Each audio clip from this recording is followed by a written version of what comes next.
જય સંવિધાન. હું મયુર મહેશ્વરી, અધ્યક્ષ કચ્છ જિલ્લા આંતરરાષ્ટ્રીય ભીમસેના.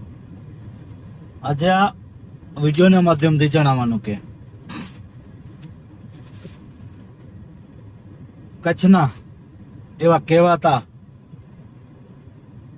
હિન્દુ યુવા સંગઠન કે હિન્દુત્વના નામે ચરી ખાનાર જે રઘુવીર પોતાને કોઈક મોટી તોપ સમજે છે, એના દ્વારા કચ્છના લડાયક અને ક્રાંતિકારી અમારા સાથી મિત્ર ઇકબાલભાઈ જત વિરુદ્ધ જે અભદ્ર ટિપ્પણી જે કરેલ છે, એ બાબતે હું આ બનાવને, આ રઘુવીરના ભાષણને, રઘુવીરના પ્રવચનને સખ્ત શબ્દોમાં વખોડું છું.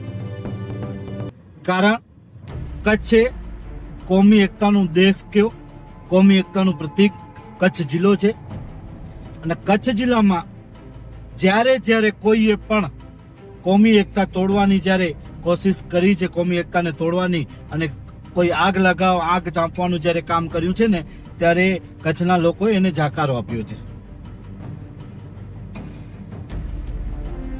ઇકબાલભાઈ જતે જે પ્રમાણે વાત કરી છે, કોઈ ખોટી વાત નથી. ઇકબાલભાઈ જત કોઈ એક કોમ માટે, એક સમાજ માટે નથી લડતા. દરેક સમાજ માટે લડે છે, કચ્છના પ્રશ્નો માટે લડે છે. એટલે તું ખાલી એક જ ઝંડો લઈને હાલી નીકળ્યો છે, નહીં હાલે. દરેક સમાજ સાથે રહ્યો, દરેક સમાજની વચ્ચે રહ્યો. કોમવાદ કરવાથી કાંઈ નહીં મળે ભાઈ. અને એ ભીમ આર્મી માં કામ કરે છે, તો ભીમ આર્મી ખાલી દલિત સમાજની નથી. એટલે દલિત સમાજને ભડકાવવાનું બંધ કરી નાખશે. ભીમ આર્મી દરેક સમાજ માટે છે, દરેક સમાજના હિત માટે કામ કરે છે. બાબા સાહેબ કોઈ એક વ્યક્તિ માટે નહોતા, કોઈ એક સમાજ માટે નહોતા. દરેક સમાજ માટે કાયદો અને બંધારણ બનાવેલું છે. તારો જ્યારે માણસ માંડવીમાં નેપાળના વ્યક્તિને ખૂબ જ ઢોર મારેલ, કેમ હજી સુધી કોઈ પોલીસે કાર્યવાહી નથી કરી? કેમ આ બાબતે તારા પેટમાં તેલ નથી રેડાયું? તો આ બનાવ બાબતે પણ તારા પેટમાં તેલ રેડાયું જોઈએ. અને જો કદાચ સમરસતાની વાતો થતી હોય તો નેપાળના યુવક બાબતે જે બનાવ બન્યો છે, તારા સંગઠનનો જ વ્યક્તિ છે. ખુલાસો કર. આવો જાહેર ચોકમાં આપણે ડિબેટ કરીએ. બાકી કચ્છની કોમી એકતાને તોડવાનું બંધ કરજે.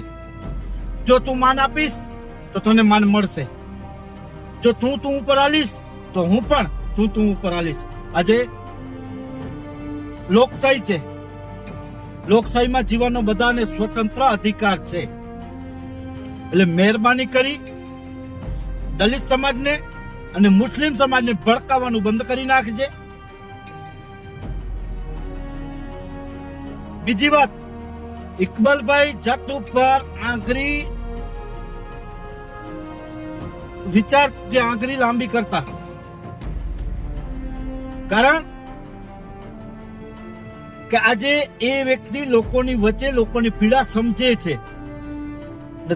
તને ખાલી હિન્દુ મુસ્લિમ કરવાનું પડી છે. તું કેટલા સારા કામ કર્યા છે ઈ કે. લોકહિત માટે, કચ્છના પ્રશ્નો માટે ક્યાં રજૂઆત કરી છે?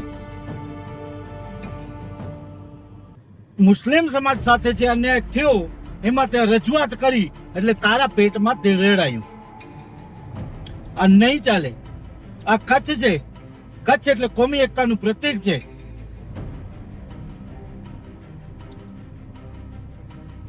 અને તું લવ જેહાદી આ તે મુસ્લિમો કોઈ છોકરીને કદાચ દલિત છોકરી સાથે કે કોઈ હિન્દુ છોકરી સાથે રાજી ખુશીથી લગ્ન કરી લે અને એમાં તને લવ જેહાદી લાગે છે.